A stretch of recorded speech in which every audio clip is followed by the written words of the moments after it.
Iberaval, la sociedad de garantía con más socios de España, te ofrece Compromiso. Compromiso Iberaval, el podcast que más apoya a las empresas.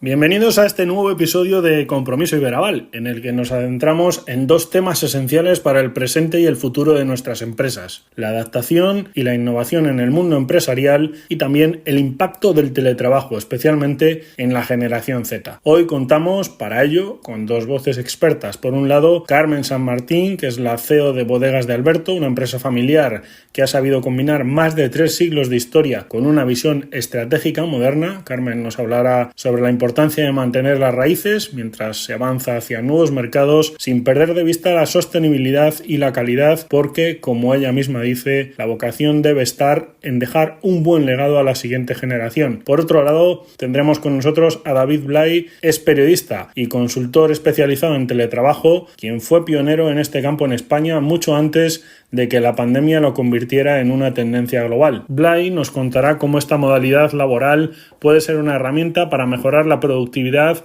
y el bienestar de los empleados y cómo la generación Z está cambiando las reglas del juego. No te pierdas este episodio donde tradición e innovación se encuentran y donde el futuro del trabajo se presenta con nuevos retos y oportunidades.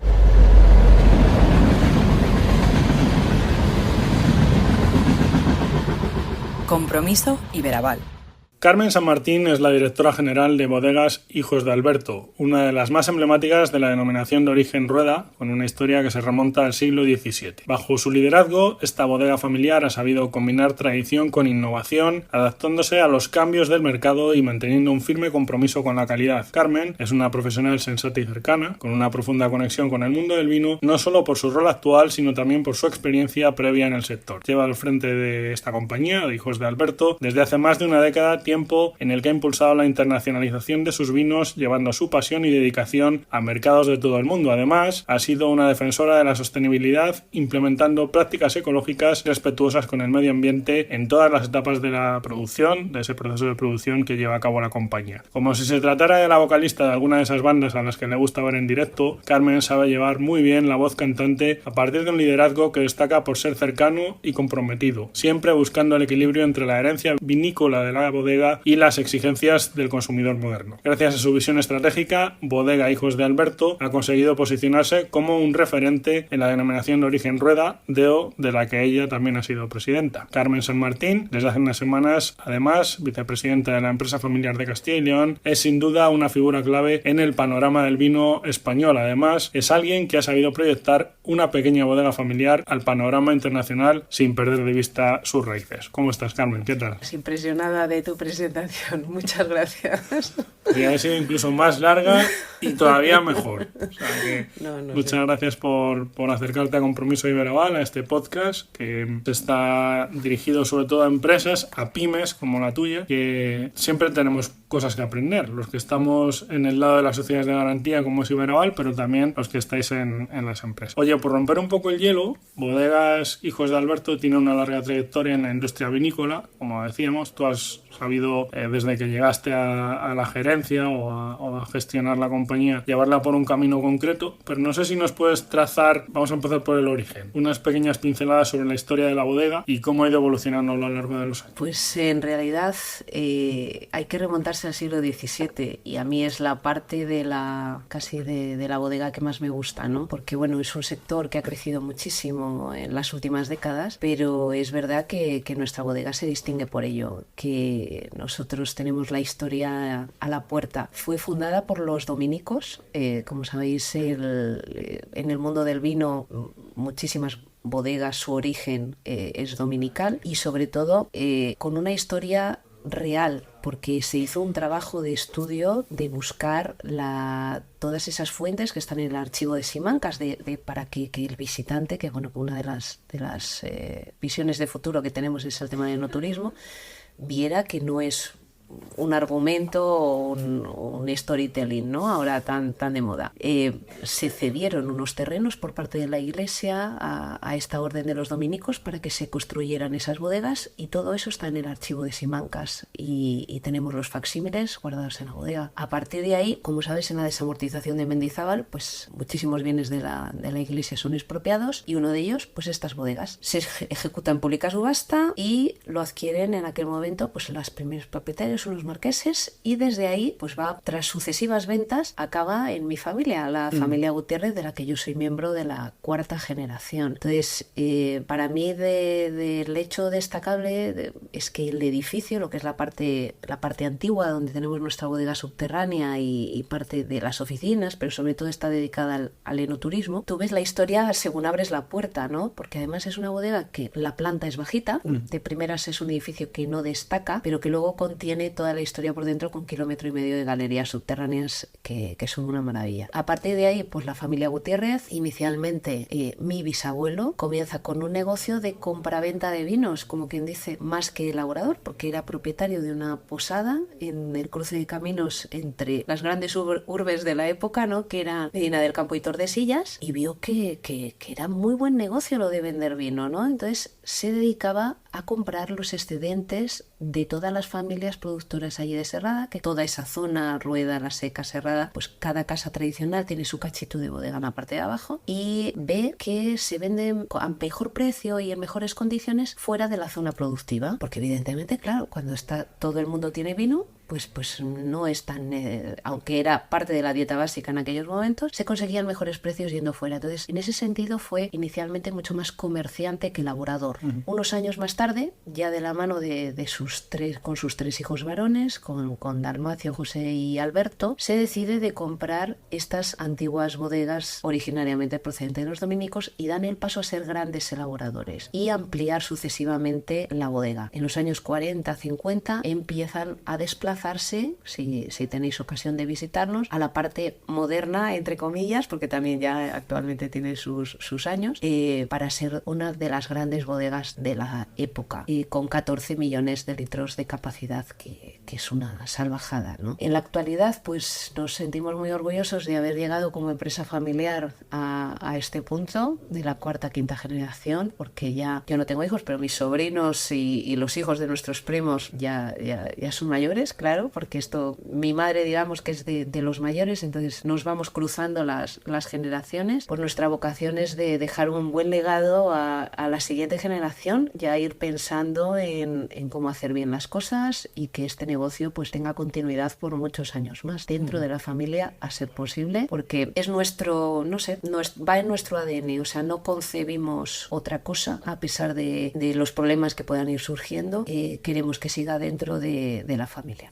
La bodega está en Serrada, de hecho ya has invitado a todos a visitarla, ¿no? Serrada es un municipio, como tú decías, está ahí en ese cruce de caminos, en la provincia de Valladolid. Es un municipio que tiene una amplísima tradición vitivinícola, pero no sé cómo influye que estéis ahí precisamente en ese lugar, cómo influye en la producción y qué seña de identidad aporta que vosotros estéis en Serrada. Dentro de la de Rueda siempre se dice que el triángulo de oro, por así decirlo, es el núcleo originario, aunque también la DEO se extiende a otras zonas como Segovia y Ávila, que tienen también mucha tradición, pero sí que es verdad que la zona productiva principal de la zona y el terreno más tradicional, junto con, como te digo, una parte de Segovia, está ahí. Es el que da el carácter a nuestros vinos, ese suelo, ese clima y sobre todo la abundancia de bodegas. O sea, de las 74 bodegas que creo que son ahora mismo en la DEO, creo que en torno a 50 se encuentran en ese núcleo. De hecho, en el propio municipio hay otras 4. Eso da seña de que efectivamente pues es la zona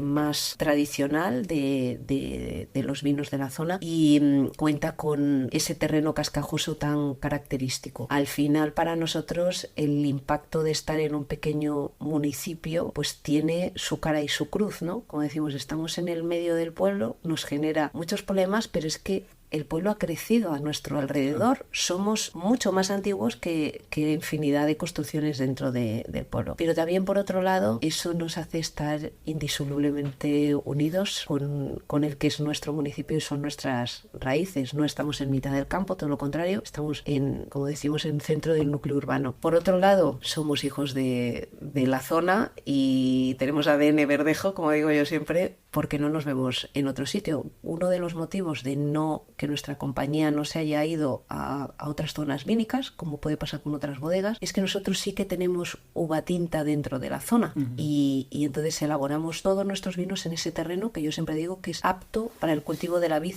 en general, que es lo que dices que le da el carácter. Nosotros tenemos 720 hectáreas de viñedo controladas dentro de la zona y tenemos clarísimo que el suelo prioritariamente apto para ese cultivo de la verdejo está en torno a esa zona. Cuando nos hemos ido a otros terrenos un poco más lejanos, se ve que determinadas variedades se adaptan peor.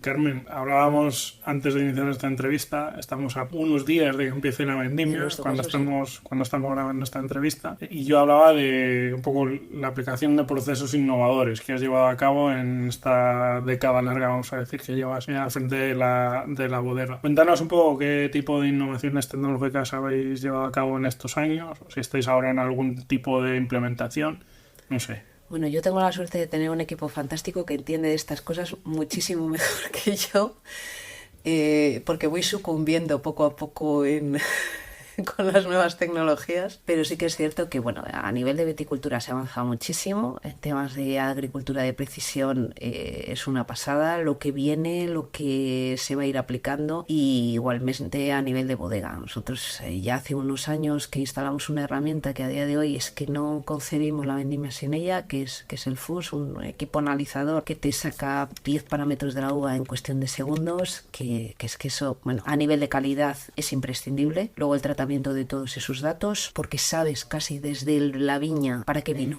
va a acabar yendo esa uva. Puede pasar algo por el camino, evidentemente, pero mucho tiene que torcerse la cosa. Y luego estamos justo en un momento de cambio de nuestros programas. Hicimos el curso Cámara Boost de transformación digital, porque al final llegas a la conclusión de que es una transformación de personas más que de sistemas, porque puedes tener muchísimas herramientas y luego no saberlas darlas uso, y estamos pues eso, intentando integrar lo que era en el antiguo Navision, que ahora se llama Microsoft 360, con nuestro CRM, con todo esto. Bueno, y por supuesto hay que estar en redes sociales y demás, y también para temas de sostenibilidad y no desperdicio es también muy importante tener sensores en todo, porque para nosotros, por ejemplo, un grado de diferencia en la sala de barricas, un grado de temperatura, va a generar más evaporación. O sea, todo se va trasladando a muchísimos puntos de la bodega y hay que coger estas cosas pronto, pero es verdad que lo principal es la formación de los recursos humanos, porque si no, luego todas estas tecnologías tú puedes ir comprando todo lo que quieras, pero necesitas las personas que lo implementen, que lo sepan utilizar, que lo sepan trabajar y que lo saquen partido, como todo. Entonces yo siempre digo que vamos a empezar por las personas y luego ya vamos comprando cacharritos. Pero sí ha pegado una revolución importante. De hecho, la búsqueda de la eficiencia es uno de los propósitos. Totalmente. O uno de los temas que suelen estar presentes en este podcast. Para ello supongo que también lo barajáis, esa eficiencia en la selección de la uva, de los vinos, y te quería preguntar también, por poner un poco en contexto a quienes nos escuchen, ¿cuáles son las variedades de uva que trabajáis? Nosotros, dentro de las variedades acogidas a la DEO, trabajamos, aunque hay más admitidas, fundamentalmente y prioritariamente la verdejo, como es la variedad reina de la zona y la que mejor nos identifica y la que más nos gusta, la Viura, la Sauvignon Blanc, que es una variedad ya francesa que ya lleva establecida en la zona muchísimos años, y dentro de las tintas, Tempranillo y Cabernet Sauvignon. De momento, algún año hemos tenido algo de Merlot, pero fundamentalmente son esas. De ver posibilidades a futuro de incorporar nuevas variedades, no estamos cerrados, porque se han incorporado recientemente pues la Viognier, se está discutiendo mucho por el tema del Agodello y demás. Siempre hay que experimentar cosas nuevas, distinguir definirte como elaborador con un sello personal, pero a día de hoy somos las que estamos trabajando y las que nos gustan para nuestros vinos. ¿Cómo está el mercado del vino en este momento en España? Está complicado. Sí. De hecho, depende de la zona en la que te muevas, pues atraviesa por dificultades, ¿no? Ahora, dentro de lo que cabe, no nos podemos quejar porque es buen momento para los vinos blancos. Eso sí que es cierto. O sea, dentro de un descenso de consumo, que yo siempre digo que es lamentable, porque España es país productor y es país vitivinícola por excelencia, estamos perdiendo la cultura del vino entre los jóvenes y siempre dentro de un consumo moderado, por supuesto, pero estamos perdiendo esa conexión, creo, con la gente joven. En eso los vinos blancos en este momento sí son... dentro de este escenario complicado, son de los que mejor están respondiendo. Y también porque ha habido innovación, como decías, dentro de la zona, adaptándose a nuevos gustos del consumidor, como puede ser con estas nuevas tendencias de vinos espumosos, de vinos frisantes, de vinos de baja graduación, y hay que estar atento a las tendencias de mercado. Pero no soy excesivamente optimista de la evolución de esto, porque vienen normativas muy restrictivas por parte de Europa, que creo que no están teniendo en cuenta el concepto cultural y los beneficios que tiene un consumo moderado de vino. Se nos está catalogando como otra serie de bebidas alcohólicas erróneamente, y creo que se debe de llamar la atención a nuestros políticos, que en muchas ocasiones toman decisiones en contra de un sector tan importante como es el vitivinícola en España. Hemos empezado con un código QR que incorpora calorías y una serie de, pues digamos, información nutricional, que pues eso puedo comprenderlo, pero no que se esté restringiendo, por ejemplo, la comunicación y la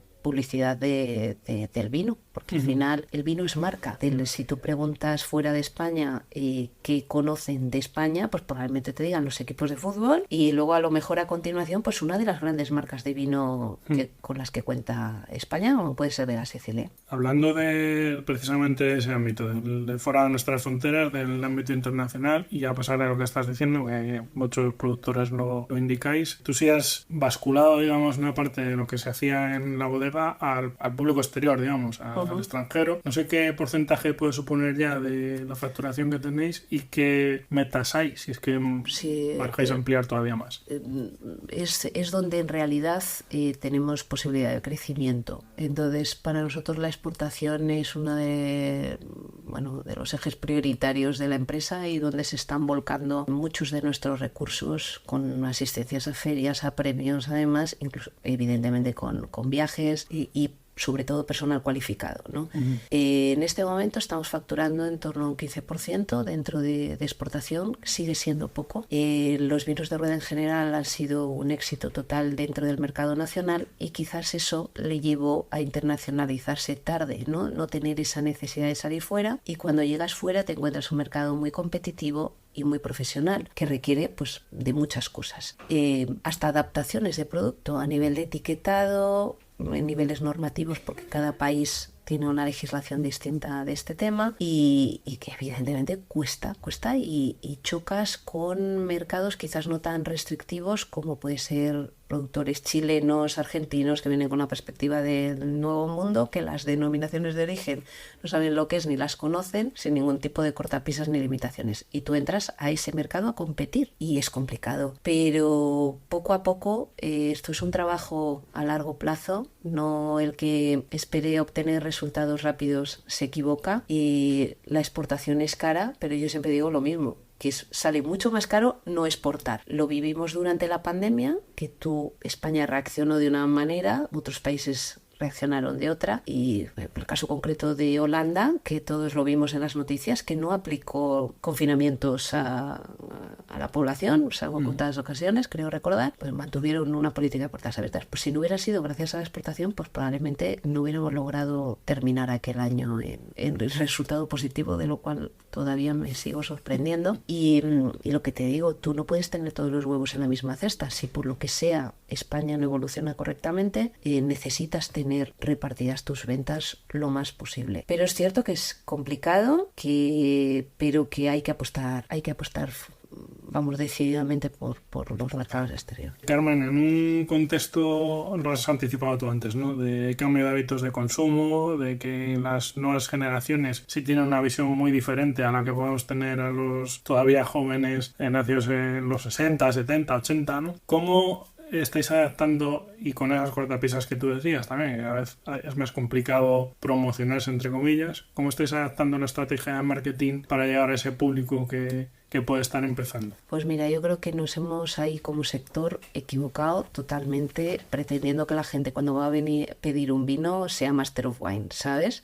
Nosotros buscamos una comunicación muchísimo más cercana y basada simplemente en la experiencia de un buen momento, de disfrutar de un buen vino y sobre todo en buena compañía, que siempre va a mejorar todo, y buscar un lenguaje más adaptado a ese consumidor, no pretender empezar a hablarle de tanino, de barrica, de sistemas de elaboración, porque es que creo que es un exceso de información que no necesitan y que aparte les aleja. Porque como no piensan que a lo mejor no van a pedir correctamente el vino o no van a saber, yo cuando me preguntan, por ejemplo, lo de echar un hielo en el vino, por ejemplo, pues estás a 40 grados, el vino está caliente, pues mejor echaré un hielo, ¿no? Evidentemente no es lo ideal, pero a ti te está gustando así, pues hazlo. Entonces nuestra comunicación es simplemente ese momento hedonista, que para mí es el consumo del vino, que es un momento de disfrute. Uh-huh. Y es lo que buscamos enfocar, que creo que conecta mucho mejor con esas nuevas generaciones y que no se sientan alejados a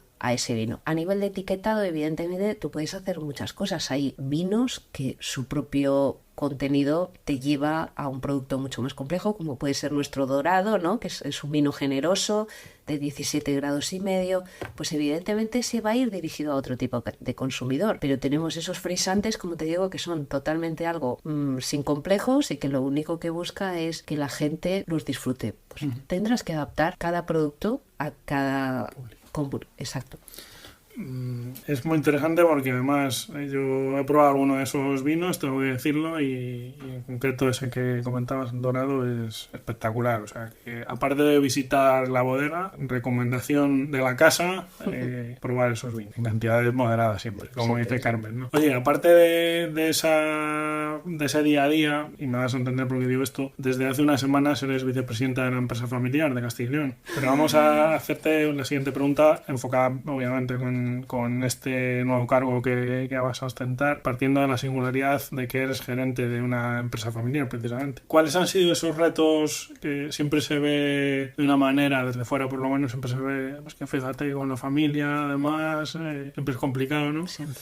Pero ¿cuáles han podido ser esos principales retos que has podido afrontar en estos años ya de área de gestión? Bueno, respecto a la empresa familiar, yo agradecer cada nombramiento. He tenido la oportunidad de colaborar, pues como decías antes, con la de Orrueda. También estoy en la Cámara de Comercio de Valladolid y este nuevo nombramiento pues lo recibo con todo el cariño y a intentar siempre aportar, ¿no? Y me da la oportunidad de compartir con empresarios y empresarias de un nivel increíble. Para una pyme como nosotros solo podemos sentarnos y escucharles y aprender de ellos. Es verdad que todas estas actividades pro bono requieren de tiempo, que te resta de muchas otras cosas, pero es tan positivo lo que te suman por otro lado que no lo miras por ahí, ¿no? Además, empresa familiar en eso funciona muy bien porque son cargos por 2 años y entonces pues te suponen que en 2 años, mira, Isidoro Alaniz, nuestro nuevo presidente, una persona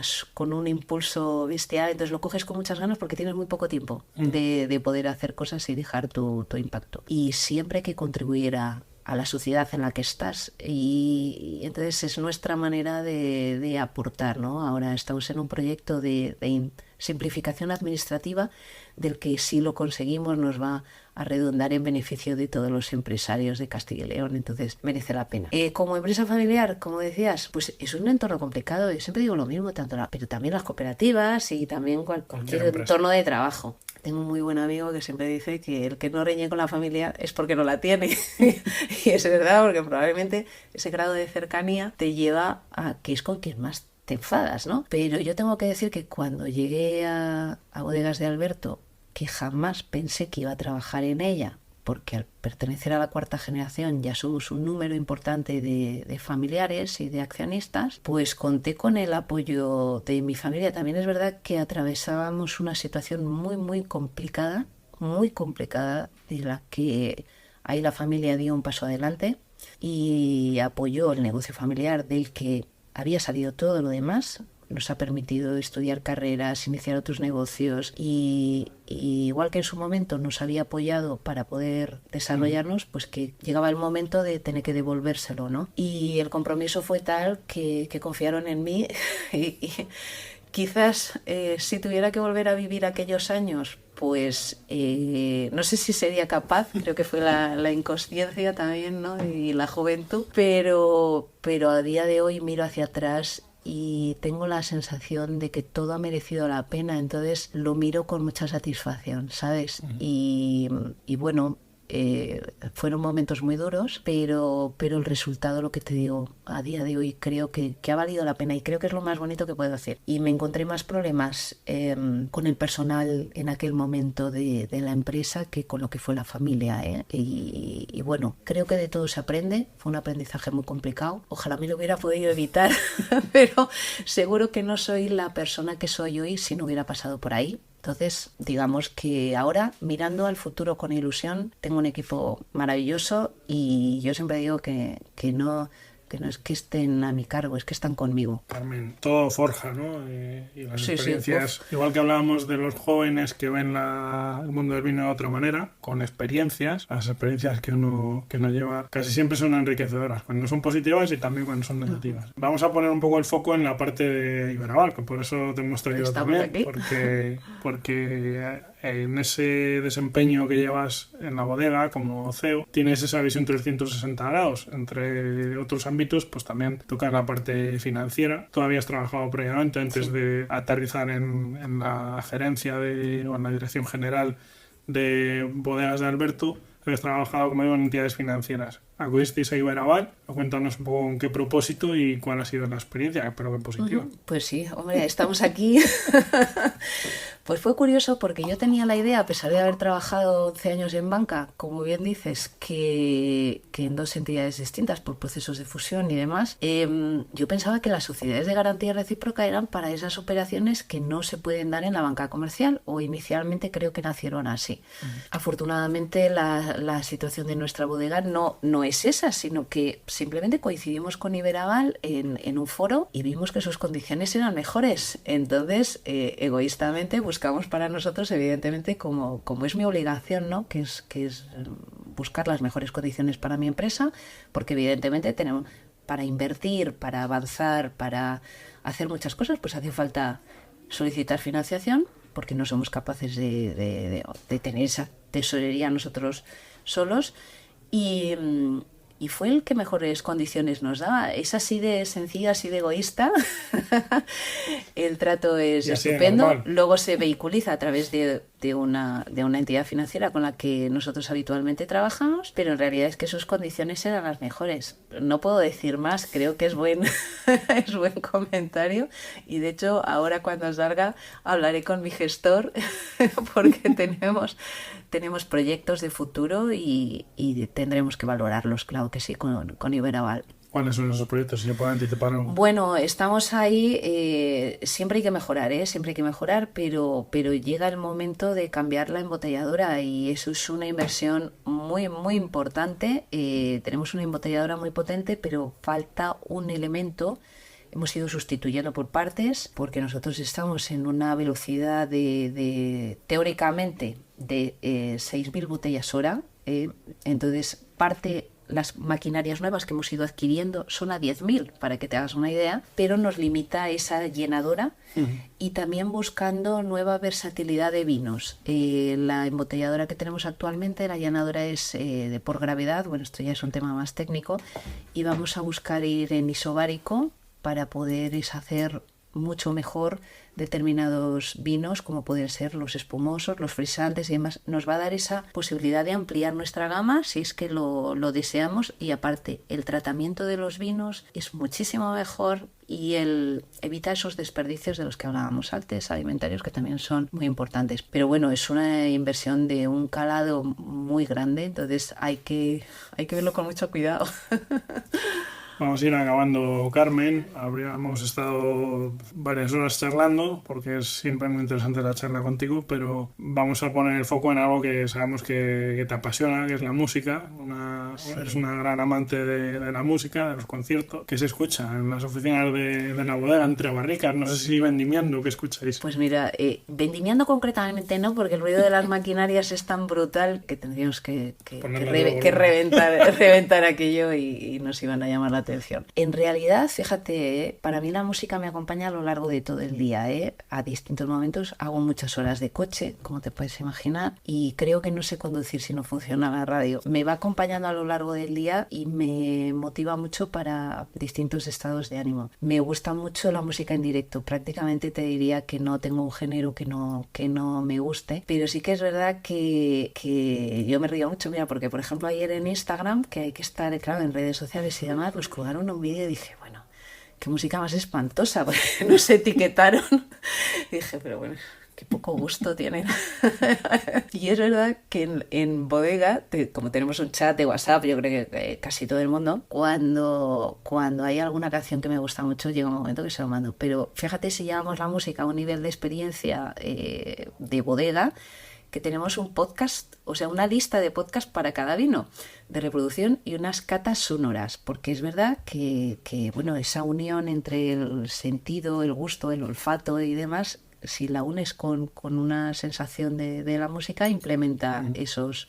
Hay estudios científicos que lo avalan, y tenemos ahora mismo pues es una visita que precisamente va orientada de una música con cada vino. O sea, que imagínate hasta dónde llegamos. Pero es verdad que yo no concibo la vida sin música. Carmen, lo he dicho, habría sido un placer todavía estar charlando también mucho más tiempo contigo, pero bueno, yo creo que hemos dejado más o menos meridianamente claro qué es Bodegas Hijos de Alberto, qué hacéis, cómo lleváis trabajando ya no solo en la última generación, todo el legado que hay, ¿no? El legado que estás dejando tú y también lo que viene en los próximos tiempos, que no es poco por lo que nos has contado. O sea, que yo siempre digo gracias. Que lo mejor está por venir y como te decía antes, enfoco este futuro con ilusión, con esas nuevas inversiones, con esos nuevos vinos. La mejor cosecha todavía es la que está por llegar, el mejor vino es el que está por hacer, y si es posible, pues brindaremos con vosotros muchos años más. Seguro. Muchas gracias, Carmen. A vosotros. Compromiso Iberaval. David Blay es un periodista y consultor especializado en teletrabajo, con más de 25 años de experiencia en medios de comunicación y gestión de comunicación empresarial. Desde sus inicios, en 1996, ha destacado por su enfoque también en la comunicación para deportistas, empresas y startups, ayudando a sus clientes a obtener visibilidad positiva más allá de la publicidad tradicional. A lo largo de su carrera ha colaborado con medios como Radio Marca, donde sigue colaborando, y ha impartido cursos y conferencias sobre temas de comunicación y teletrabajo.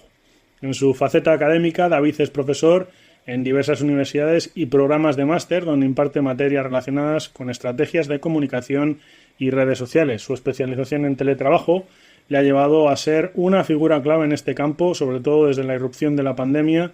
Durante este tiempo ha cofundado la Escuela de Trabajo Remoto, contribuyendo al debate sobre la evolución del trabajo desde casa. Blay es también autor de varios libros, entre los que destacan ¿Por qué no nos dejan trabajar desde casa?, donde explora los beneficios y retos del teletrabajo, y la biografía del deportista paralímpico David Casinos. Además, colabora activamente en publicaciones como Welcome to the Jungle, abordando temas de conciliación, talento y productividad, aspectos cruciales en la nueva era laboral. Su experiencia como narrador de eventos deportivos y director de comunicación de múltiples proyectos demuestra su capacidad para adaptarse a distintos entornos y audiencias. Además, esa labor como consultor y conferenciante en teletrabajo ha sido esencial en el cambio de mentalidad, sobre todo de esta modalidad, que ha pasado de ser una opción a convertirse en una necesidad para empresas y para empleados. David, ¿cómo estás? ¿Qué tal? Muy buena, pues María. El hecho de que hagas esa presentación Dice que tengo muchos años. Bueno, tenemos los mismos. Tenemos mucho. Yo igual tengo uno menos que tú porque los cumplo en diciembre. Bueno, yo septiembre, o sea que estamos ahí. Estamos ahí. Bueno, bienvenido a Compromiso Iberaval. Es un lujo tenerte por aquí. Muchas gracias por prestarte. Y bueno, yo quería comenzar un poco hablando de tu parte de periodismo deportivo, porque empezaste precisamente ahí y luego después poco a poco has ido especializándote en comunicación y en teletrabajo. Cuéntanos un poco qué motivó este giro que parece singular, ¿no? Desde fuera. Sí, bueno, y luego hay una parte que no hemos contado que te contaré al final, por la que mis amigos me suelen insultar, que es que trabajo en una guía gastronómica y tengo que ir a comer de vez en cuando, ¿no? Entonces, el giro viene porque creo que estamos en una sociedad, se ha hablado mucho, ¿no? Nosotros somos generación X y el otro día leía un artículo que me ha gustado mucho sobre por qué no se podía evaluar a la generación X cuando en realidad tienen más compromiso con las empresas, está ahora mismo en lo que los Zetas llamarían subprime, ¿no? En el momento justo de madurez laboral, en el momento justo de contactos, etcétera. Pero es cierto que durante mucho tiempo parecía que solo nos podíamos dedicar a una cosa. Y yo, no porque lo quisiera así, porque tenía muy claro lo que quería hacer, sino porque he visto que se iban abriendo otras circunstancias y he acabado derivando en algo muy poco común, que es una diversificación muy grande, ¿no? Entonces, te pongo en antecedentes. Yo no sabía qué quería ser. Bueno, quería ser futbolista como todos los niños, no lo conseguí. Pero siempre con mi padre y con mi abuelo paterno veía deporte en la tele. Todo el deporte me daba igual, balonmano, me daba igual judo, no lo entendía. Tragaba todo lo que ponían en aquel momento en la 2. Sí. No había ni teledeporte ni nada por el estilo, ¿no? Y hay un momento en segundo de BUP, para los millennials que escuchen esto, cuando teníamos 15 años, que un amigo mío me dice, me estoy planteando estudiar periodismo porque creo que así puedes trabajar en deportes, y entonces ahí me entró el clic. Yo era un niño muy tímido y no me costaba relacionarme, pero sí que me costaba, por ejemplo, hablar en público. Y recuerdo decir, ostras, si yo no puedo ser futbolista, pero me puedo dedicar al periodismo deportivo, puedo hablar de deporte, que es algo que llevo viendo desde pequeño, con lo cual es algo que entiendo. De otras cosas seguramente no puedo hablar, ¿no? Y es algo que me llama la atención siempre, estar dentro del mundo del deporte, y así fue como empecé a estudiar. Y además yo tuve la suerte que cuando empecé a estudiar en el 96 todavía había la posibilidad de poder hacer prácticas en ese primer año de carrera. Y dos amigos míos y yo, uno de ellos es Víctor Lluc, que es el narrador de Onda Cero, y otro es Quique Mateu, que es el narrador de la SER, pues empezamos a hacer un programa. Yo tenía 17 porque no había cumplido 18, en una radio muy pequeña de Valencia. Entonces, a partir de ahí, yo tenía claro que quería hacer programas de radio y que quería hacer retransmisiones, que es algo que me ha encantado siempre. Y es algo que he hecho. He viajado por España, por Europa, por Estados Unidos. He podido hacer sentir a la gente a través de programas de radio y de retransmisiones, y eso es algo que a mí me ha llenado mucho. Pero hay un momento en el que los atletas con los que trabajamos nos piden que les ayudemos a trascender a los medios. Y ahí empieza la dicotomía, ¿no? Ellos nos piden ayudarles a trascender a los medios, entonces yo me empiezo a encontrar en dos sitios. En el sitio del periodista que quiere seguir haciendo periodismo, y en el sitio del periodista al que le piden que contacte con otros periodistas para dar visibilidad. Y ahí es cuando empieza un poco esta doble vida que llevo, porque yo sigo siendo periodista y sigo haciendo cosas de periodista clásico, pero es verdad que el periodismo clásico no se paga muy bien, esa es la realidad. Y luego es que hay tantas cosas que molan, que me apetece hacer muchas, ¿no? Entonces ahí empecé con los deportistas.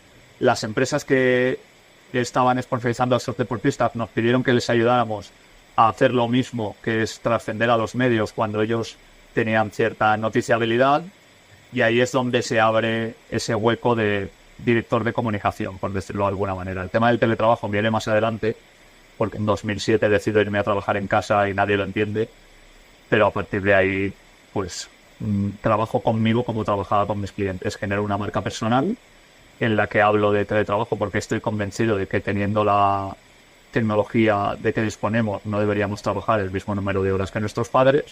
Y encima coincide la crisis de 2007, donde muchos amigos y amigas míos se van a la calle. y me empiezan a pedir tips sobre cómo ser freelance. Entonces ahí, claro, soy de las pocas personas que en aquel momento empieza a hablar de teletrabajo, escribo el libro en 2014 y me especializo también en esa parte que, aunque por un lado está avanzando, por otro lado, como hemos visto también estas semanas, está retrocediendo, sobre todo en Estados Unidos. Has sido un pionero precisamente en esto, en hablar del teletrabajo, antes de que se convirtiese en un fenómeno masivo, vamos a decirlo así, ¿no? Lo estás diciendo, ¿no? Pero ¿cuál era la percepción del teletrabajo antes de la pandemia? Yo me acuerdo de muchas cosas. Yo me acuerdo en 2007 no saber lo que era el wifi y que me ofrecieron una BlackBerry y decir que no cuando luego lo utilicé muchísimo. Yo recuerdo decirles a mis amigos que iba a trabajar desde casa y no entender cómo iba a hacerlo ellos.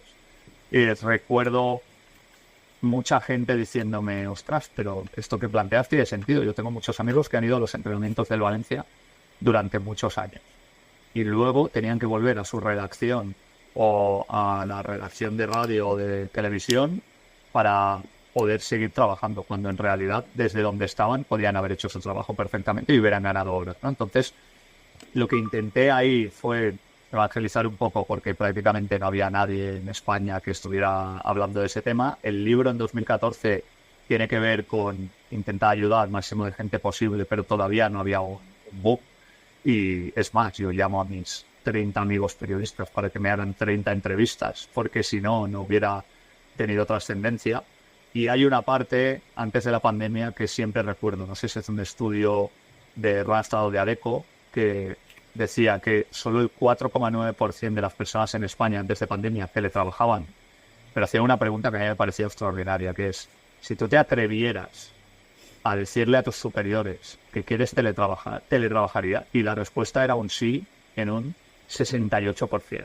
Entonces, claro, ese salto entre la realidad y lo que se quería me llamaba mucho la atención y por eso he seguido tratando de ayudar a las personas. Pero es verdad que no había una concepción del teletrabajo como podemos tener ahora por una circunstancia obligatoria como fue la pandemia.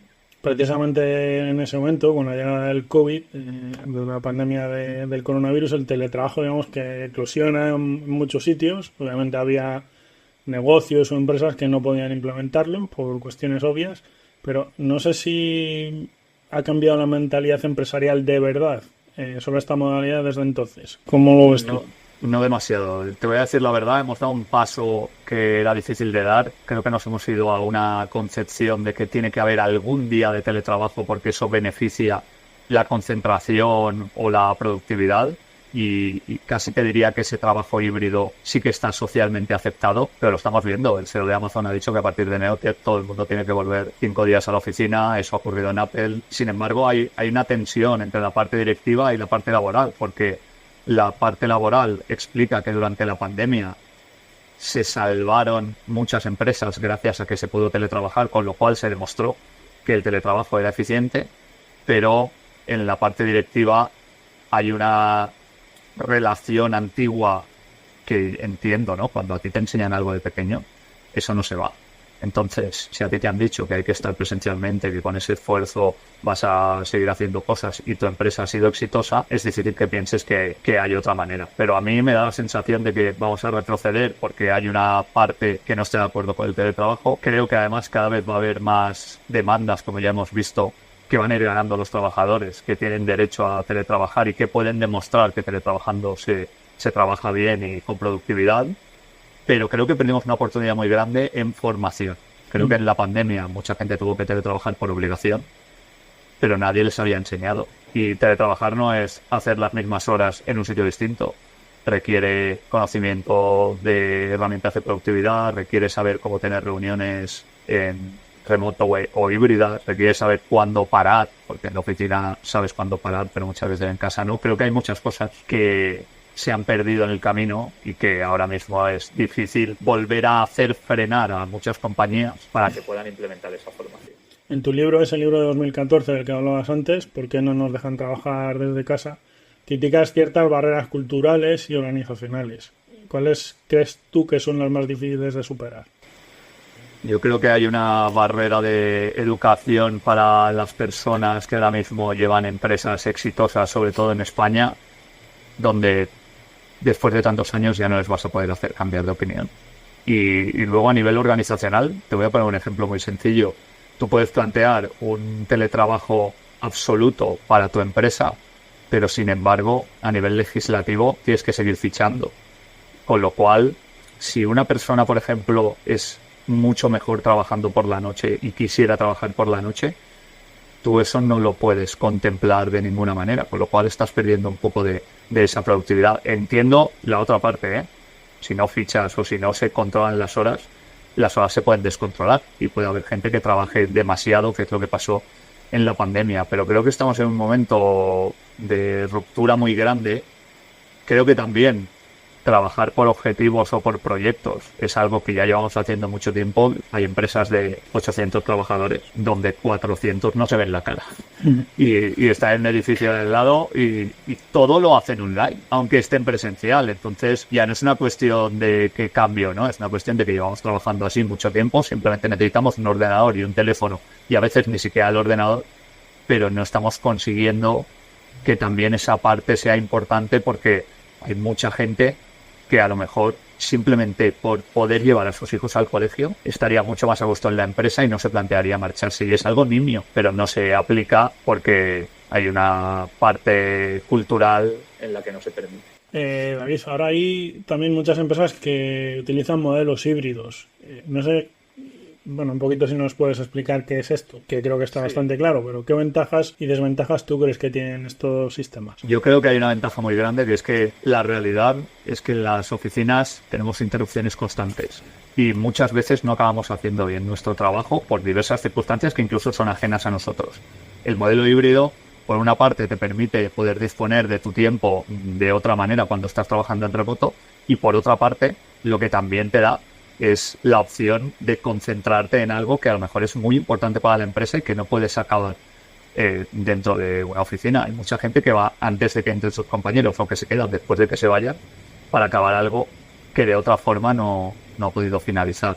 Entonces, creo que el problema del modelo híbrido es que se ha concebido como algo genérico. Es decir, tú tienes una empresa, voy a poner una pyme de 40 trabajadores y dices, vale, lo que vamos a hacer es 2 días de remoto y 3 de trabajo presencial. Y te tienes que preguntar por qué. ¿Hay alguien que necesite 3 días de remoto? ¿Hay alguien que prefiera estar 4 días en presencial porque a lo mejor se acaba de incorporar, es joven, necesita conocer la cultura de la empresa? Creo que no hay una personalización. Entonces, todas las generalizaciones implican que no sacas el máximo rendimiento. Es como si pones a correr en velocidad a un central que pesa 100 kilos.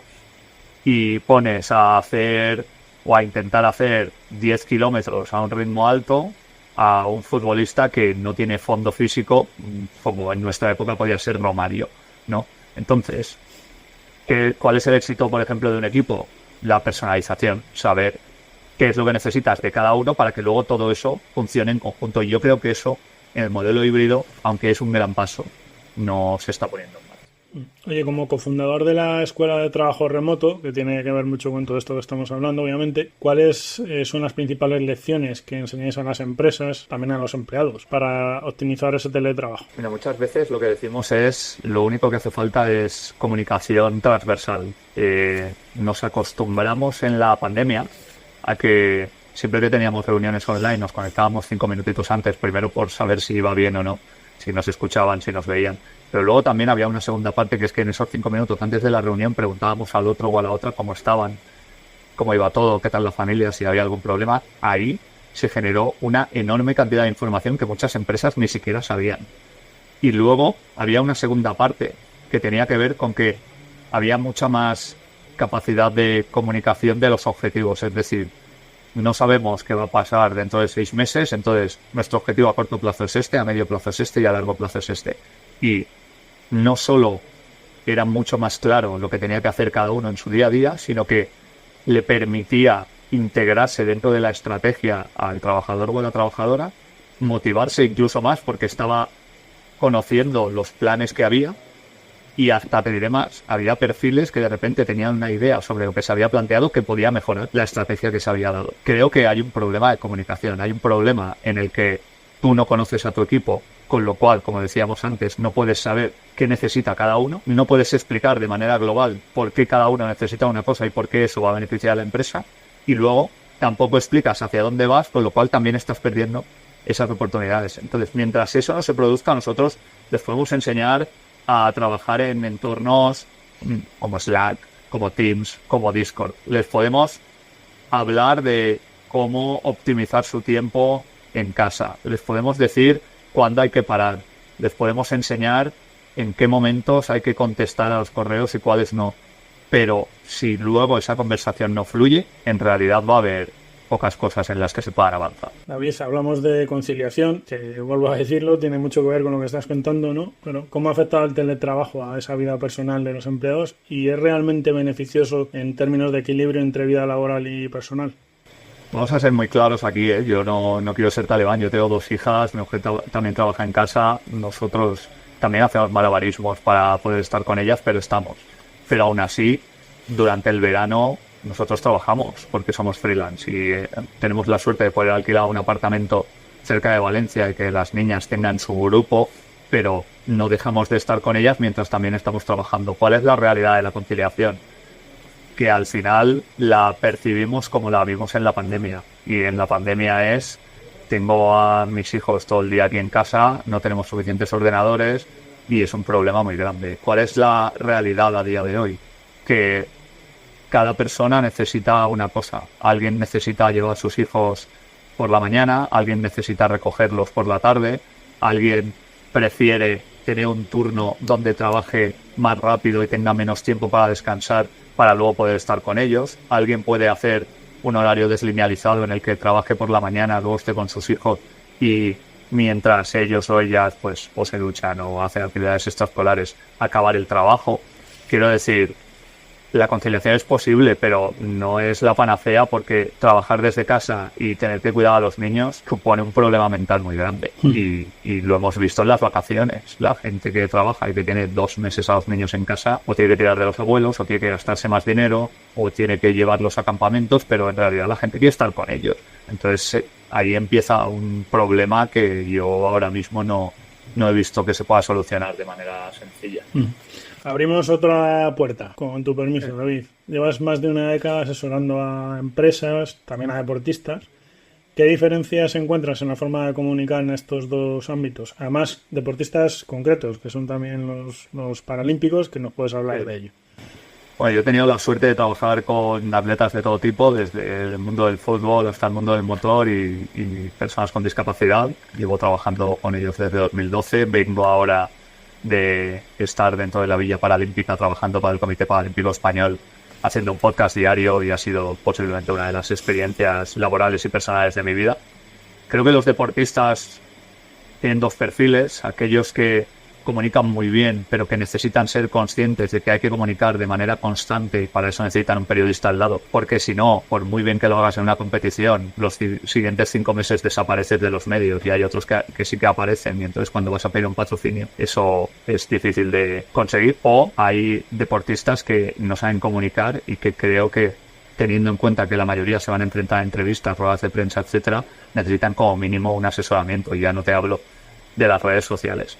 En las empresas me pasan 2 cosas: o alguien entiende que tiene que contar lo que hace porque eso le va a dar visibilidad, pero no acaba de entender que solo por salir mañana en un gran medio de comunicación no vas a vender más, sino que eso tiene que ser una herramienta para que tu departamento de marketing o comercial la utilice y eso sí que genere más ventas. O luego hay personas que no entienden la comunicación, que creen que tienen que salir, pero que cuando les planteas cómo y por qué, acaban diciéndote que así no lo ven y que ellos lo ven de otra forma, y entonces les dices, bueno, pues entonces yo no te sirvo, ¿no? Y ahí hay esas 2 partes, pero es verdad que las empresas son muy conscientes también de que en un entorno como el de hoy día, o eres capaz de contar tu producto o va a ser muy difícil que puedas despegarte del resto de la gente que hace lo mismo que tú. David, también eres conferenciante habitual en temas precisamente los que hemos tocado, ¿no? El teletrabajo y la comunicación. ¿Cuál suele ser el mensaje más importante? No sé si hay un mensaje único, habrá muchos, ¿no? Pero el más potente, digamos, que buscas transmitir siempre a tu audiencia. Mira, yo Tengo una frase en mi perfil de Twitter de Carlo Noré. Carlo Noré es una persona que ha escrito libros maravillosos como El ocio de la lentitud y que cuenta una historia en la que él estaba contando un cuento a su hijo y de repente se descubrió a sí mismo queriendo acortar el cuento porque quería que el niño se durmiera ya. Y entonces dijo, ¿qué está pasando? Si esto es un momento maravilloso y yo estoy condenado por la prisa y pensando en hacer otra cosa que no es estar con mi hijo, ¿no? Entonces a partir de ahí inició un movimiento de la slow life, que yo creo que se puede hacer pero a medias en las circunstancias que tenemos, ¿no? Pero más allá de eso, hay una frase suya que a mí me impacta y que para mí es mi frase de cabecera y creo que va a ser toda la vida, y más con muchas circunstancias personales que yo he vivido alrededor con muchos amigos míos, que es que en su lecho de muerte nadie piensa por qué no pasó más tiempo en la oficina. Y muchas veces empiezo así. Luego hubo otra frase que me sugirió un amigo mío y que utilizo en algunas conferencias que me gusta mucho, y te voy a pedir perdón porque es la única palabrota que voy a decir, pero como no es mía, si me permites la voy a incorporar, que es una frase de Mike Tyson, que no es precisamente el filósofo más grande del mundo, pero dijo una cosa que es muy verdadera, es: todo el mundo tiene un plan hasta que le pego la primera hostia. Entonces, pues sería un poco el Excel lo soporta todo, ¿no? Y siempre esas suelen ser las dos frases con las que empiezo y luego ya en función de las necesidades vamos adaptando. Oye, para ir cerrando, sí me gustaría preguntarte, y perdona que vayamos a salto de mata, pero sí me gustaría preguntarte qué tendencias o cambios tú esperas en el mundo laboral en estos próximos años, sobre todo en lo relacionado con tu especialidad, vamos a decir, que es el teletrabajo.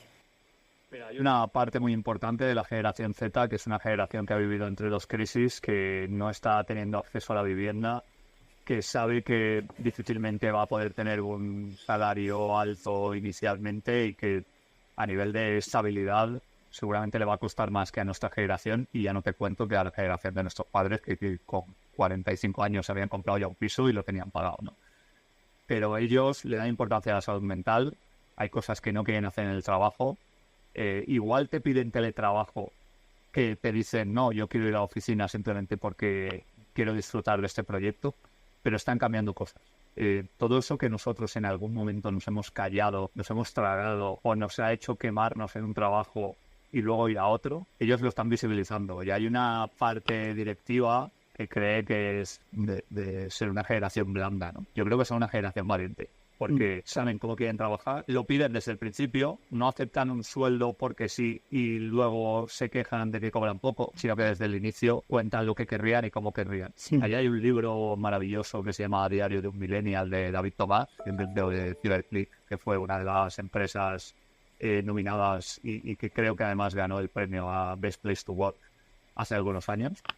Y ahí ves el choque entre el millennial y el boomer, ¿no? Por decirlo de alguna manera. Y creo que los Z van a cambiar la tendencia, ya lo están cambiando. Es difícil encontrar talento, es difícil retener talento, y si no empezamos a adaptarnos a tener flexibilidad laboral, tener tiempo para nosotros, poder tener una salud mental adecuada y trabajar en empresas con propósito, creo que es difícil que se puedan encontrar muchos perfiles habitualmente en la mayoría de sitios, como está pasando, sin ir más lejos, en la hostelería. David, pues ha quedado claro que aquella timidez infantil quedó superada. Eres una persona que se explica de maravilla, todo lo que, más como los buenos políticos, todo lo que se te ha preguntado lo has contestado adecuadamente. O sea, no sí, pero todo lo que se me ha preguntado lo he contestado en función de la pregunta, no me he ido por los temas. Efectivamente, por eso lo digo. Por eso lo digo. O sea, que muchísimas gracias por tu tiempo, enhorabuena. Y bueno, esta es tu casa.